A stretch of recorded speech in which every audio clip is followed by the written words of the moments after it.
Hello everyone, we are the students of Grade 10U Section 3 who are studying at Bago Federal School. Today, our group 1 is going to present a story from Aesop Fables. The title of the story is The Cunning Fox and the Clever Stork. Before talking about the story, let's learn about Aesop, who wrote Aesop Fables. So, let's go! Who is Aesop? Aesop is the name of the man who was famous for his fables. He was a slave who many believe lived in Samos, a Greek island in the Eastern Aegean Sea. But others say he came from Ethiopia. At first, he was owned by Sandat, but he finally became a free man. Aesop was said to be ugly, deformed, dwarf, and the famous marble statue at the Villa Albani in Rome depicts Aesop accordingly. Aesop is credited with more than 600 fables.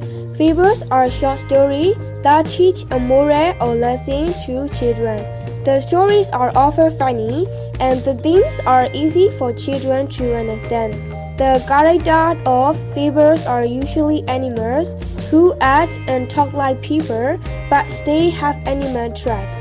The fable tells a story and ends with a moral or lesson. Some of the more well-known morals credited to Aesop are: beauty is only skin deep, every man for himself, think before you act, you cannot escape your fate.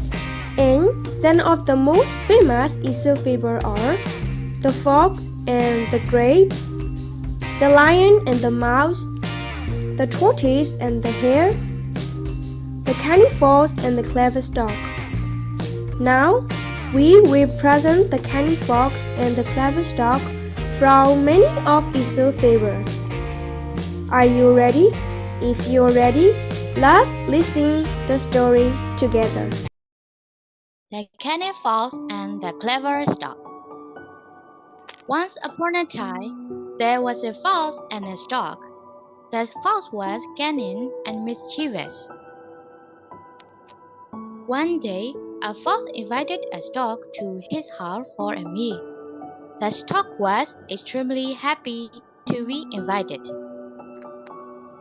Once, the stork arrived at the fox's home. The fox opened the door and invited her in. They sat on a table. The fox served her some soup in a shallow bowl. Sure, the meat is nothing fancy, but I hope you like it. Oh, yum! It is so good. Yep, sure. When the fox started eating his soup, the stork couldn't even taste half soup because her beak was so long and the plate was too shallow. Why are not you eating? Do you like the soup? It is good, but my stomach is sad, and I cannot take any more soup. I'm sorry for troubling you. Oh dear, they don't say sorry. She left the place after thanking the fox. After a few days, the stork invited the fox to her house to have dinner. Once the fox arrived, he saw that the table was set and that two long-necked jars filled with soup were waiting for them. Oh, this is a special family recipe, and I hope you try it.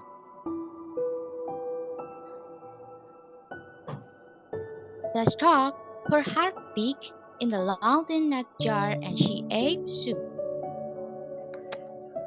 Oh, yum yum. This is my favorite soup. She was able to have the soup very easily with her long beak, but the fox wasn't able to taste it. His white snout couldn't fit inside the thin long-necked jar. What's the problem, dear foal? Why are you eating? Don't you like the sir? But the fox didn't give any reply. After finishing hers, the stork asked the fox if he was enjoying the soup. The fox remembered the feast he himself had given the stork and felt very ashamed. He stammered, I better leave now. I have a tummy ache. humiliated, he left the place running. Moral: one bad can begets another. In this story, for let playing trees, but when he played at trees on Stork, she decides to teach him a lesson.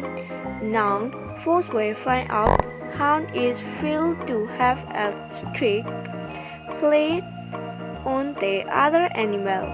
This story is a type of moral story. A moral story is a message that is conveyed or a lesson to be learned from a story, or even reading a lot of stories give us many old knowledge. Story teach us about life, about ourselves, and about others.